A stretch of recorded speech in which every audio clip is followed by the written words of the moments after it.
Nagpatuloy ngayong araw ang pagsusubasta sa 4 na lalabing luxury cars ng mag-asawang Curly at Sara Diskaya. 2 sa mga ito ang naibenta na sa mas murang halaga ng ibaba ng Bureau of Customs ang floor price. Kabilang na ang Rolls-Royce na halos 10 milyong piso ang ibinaba.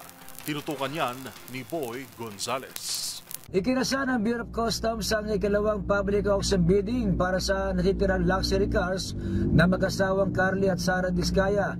Sinimulan ngayong araw ang auksyon para sa 4 pang mamamahaling sakyan na dinaluhan ng 6 na bidders sa tanggapan ng ahensya. Matatanda ang unang nasagawa ng auksyon ang BOC noong November 20, ngunit 3 lamang sa 7 luxury vehicles ang naibenta. Para sa ikalawang bidding, ibinaba ng BOC ang floor price ng mga hindi naibentang sakyan. Ang Toyota Tundra mula 4.9 milyon, higit 3.4 milyon. Toyota Sequoia mula 7.2 milyon, higit sa 4.6 milyon.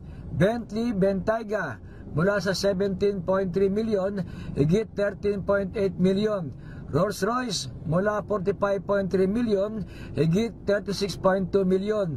Sa kasalukuyang 2 luxury vehicles na ang naibenta.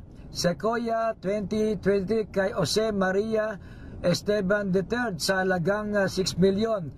Mercedes-Benz G63 AMG 2022 sa RMCE Meta Product Trading Corporation sa halagang 3,480,000. Para sa MBC TV Network News, ito si Boy Gonzales, una sa Pilipinas, una sa Pilipino.